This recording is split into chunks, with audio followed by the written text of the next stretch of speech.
2020년 12월 21일 월요일 성경 묵상입니다. 본문은 사무엘하 7장 18절에서 29절 말씀. 오늘 본문은 다윗의 감사 기도입니다. 본문을 잘 이해하기 위해 본문이 포함된 사무엘하 7장의 구조를 염두에 둘 필요가 있습니다. 7장 1절에서 3절은 다윗이 성전을 건축하고자 하는 자신의 뜻을 나단 선지자에게 밝히는 내용입니다. 4절에서 17절은 하나님께서 나단 선지자를 통하여서 이 다윗의 성전 건축 계획을 허락지 아니하셨지만 놀라운 약속을 주십니다. 그것이 소위 다윗 언약이라 그렇게 불리는 내용입니다. 이 다윗 언약의 핵심은 다윗 가문의 영원한 왕권을 하나님께서 보장하시겠다는 약속입니다. 이 놀라운 언약을 하나님께로부터 받은 다윗이 하나님께 드린 감사 기도가 오늘 본문인 것입니다. 18절 다윗 왕이 여호와 앞에 들어가 앉아서 이르되 주 여호와여 나는 누구이오며 내 집은 무엇이기에 나를 여기까지 이르게 하셨나이까. 다윗이 하나님 앞에서 자신의 비천함을 고백하면서 그럼에도 불구하고 그런 비천한 자신에게 놀라운 언약을 베푸신 하나님의 은혜를 감사하는 고백이 바로 오늘 본문의 내용인 것입니다. 19절 주 여호와여 주께서 이것을 오히려 적게 여기시고 또 종의 집에 있을 먼 장래의 일까지도 말씀하셨나이다. 주 여호와여 이것이 사람의 법이니이다. 주께서 이것을 오히려 적게 여기시고 여기에 이것은 지금까지 베푸신 하나님의 은혜와 사랑을 말합니다. 즉 양치는 목동에 불과하였던 자신을 이스라엘의 왕으로 삼으시고 지금까지 베풀어 주셨던 하나님의 놀라운 은혜를 가리키는 것입니다. 이것만도 너무나 크고 놀라운 은혜인데 종의 집에 있을 먼 장래의 일, 이것은 하나님께서 오늘 본문을 통하여서 다윗에게 언약하신 다윗 언약을 의미하는 것으로 이런 놀라운 축복을 약속으로 주신 것을 감사하는 것입니다. 20절 주 여호와는 주의 종을 아시오니 다윗이 다시 주께 무슨 말씀을 하오리이까. 전절에서 고백하였듯이 지금까지의 은혜도 과분한데 더 놀라운 축복의 언약을 해주심에 이루 말할 수 없는 감격에 겨워 감사하는 다윗의 모습을 볼 수 있습니다. 21절에서 24절은 자신에게 뿐만 아니라 하나님께서 지난날 이스라엘에 베풀어 주셨던 은혜를 감사하는 내용입니다. 21절 주의 말씀으로 말미암아 주의 뜻대로 이 모든 큰 일을 행하사 주의 종에게 알게 하셨나이다. 22절 그런즉 주 여호와여 이러므로 주는 위대하시니 이는 우리 귀로 들은 대로는 주와 같은 이가 없고 주 외에는 신이 없음이니이다. 23절 땅의 어느 한 나라가 주의 백성 이스라엘과 같으리이까. 하나님이 가서 구속하사 자기 백성으로 삼아 주의 명성을 내시며 그들을 위하여 큰 일을 주의 땅을 위하여 두려운 일을 애국과 많은 나라들과 그의 신들에게서 구속하신 백성 앞에서 행하셨사오며 24절 주께서 주의 백성 이스라엘을 세우사 영원히 주의 백성으로 삼으셨사오니 여호와여 주께서 그들의 하나님이 되셨나이다. 다윗은 자신에게 베푸신 하나님의 은혜를 감사하는 개인적인 감사의 차원을 넘어서 많은 나라, 많은 민족 가운데서 특별히 이스라엘을 택하여 주의 백성이 되게 하신 놀라운 은혜와 또 주의 백성으로 삼으시고 출애굽의 놀라운 은혜를 비롯한 말할 수 없는 은혜를 베풀어 주신 것을 감사하고 있는 것입니다. 25절에서 29절은 이 감사와 함께 다윗이 하나님께서 약속하신 다윗 언약, 이 놀라운 언약이 성취되어지기를 하나님 앞에 간구하는 내용입니다. 25절 여호와 하나님이여 이제 주의 종과 종의 집에 대하여 말씀하신 것을 영원히 세우서 싸우며 말씀하신 대로 행하사. 여기 주의 종과 종의 집에 대하여 말씀하신 것은 8절에서 16절에 다윗 언약을 가리킵니다. 말씀하신 대로 행하사. 하나님이 주신 그 언약이 말씀하신 대로 모두 그대로 성취되기를 바라는 다윗의 간절한 심정을 표현한 말입니다. 26절 사람이 영원히 주의 이름을 크게 높여 이르기를 만군의 여호와는 이스라엘의 하나님이라 하게 하옵시며 주의 종 다윗의 집이 주 앞에 견고하게 하옵소서.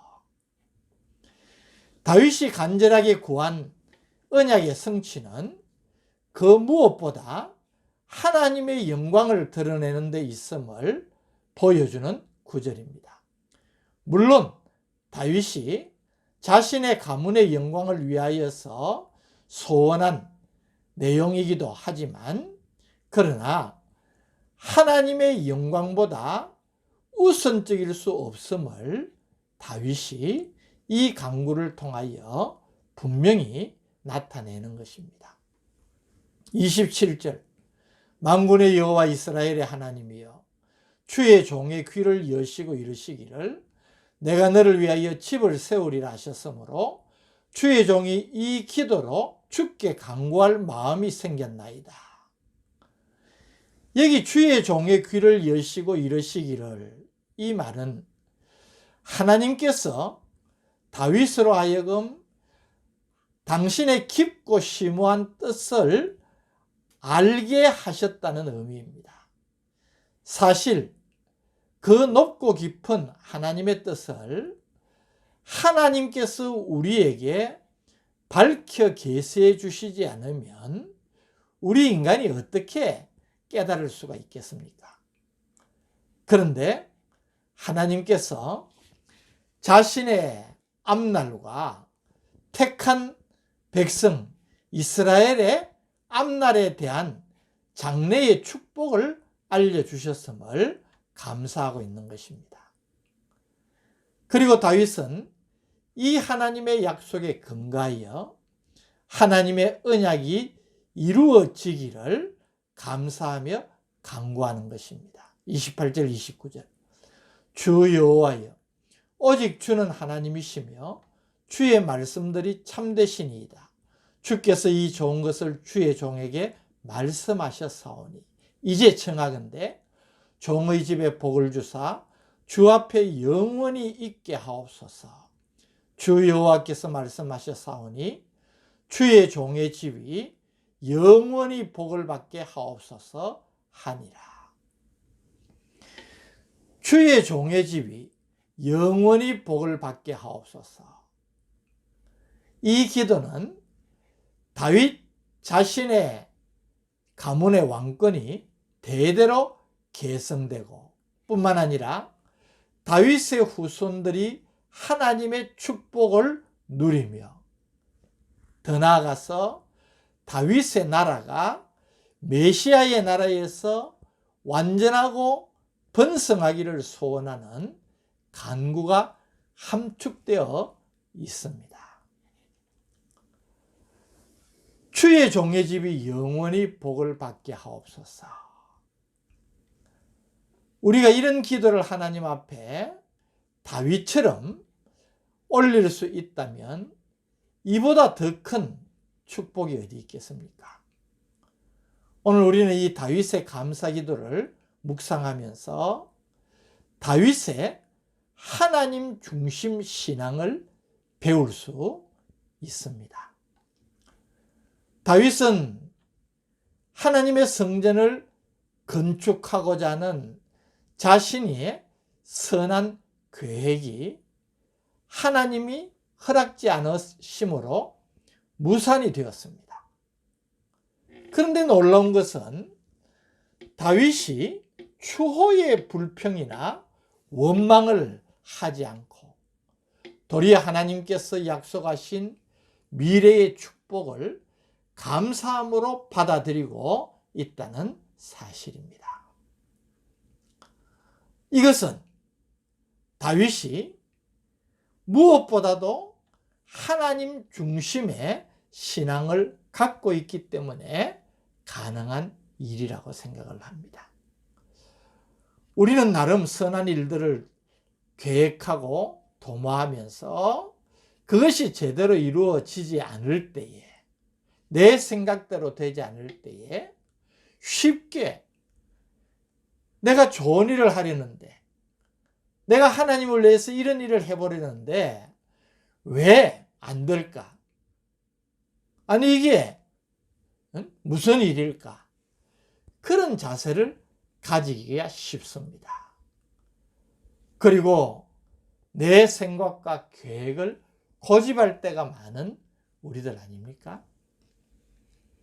그런데 다윗은 자신이 아무리 좋은 계획을 세웠을지라도, 또 그것이 선한 계획이라 할지라도 자신의 뜻을 고집하지 않고 전적으로 하나님의 뜻을 따릅니다.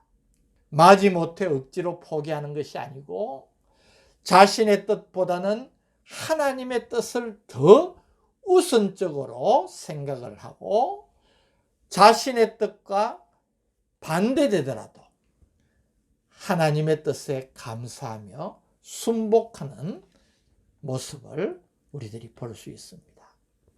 이런 자세를 가질 수 있는 이유가 무엇일까요? 그것은 전적으로 하나님의 주권을 믿는 믿음 때문입니다. 그래서 하나님 중심의 결정을 하고 순종하는 믿음의 자세를 가지는 것입니다. 성도는 어떤 상황에서든지 무엇을 하든지 하나님의 뜻을 앞세우고 하나님 중심, 말씀 중심의 자세를 가져야 될 줄로 믿습니다. 오늘 우리가 이 다윗에게서 이런 하나님 중심의 신앙 자세를 배워서 어떤 상황 가운데에서도 하나님의 뜻에 감사하는 마음으로 순종하면서 내 뜻을 하나님께 굴복시키고 하나님의 뜻대로 순종하는 삶을 살아가는 복된 성도들 되시기를 주님의 이름으로 축복합니다. 오늘 우리에게 다윗을 통하여서 믿음의 자세를 다시 한번 가르쳐 주시니 감사합니다. 하나님 중심의 신앙 자세를 언제나 유지하고 지켜나가면서 하나님 뜻에 순종하는 우리가 되게 하여 주옵소서. 예수님 이름으로 기도드립니다. 아멘.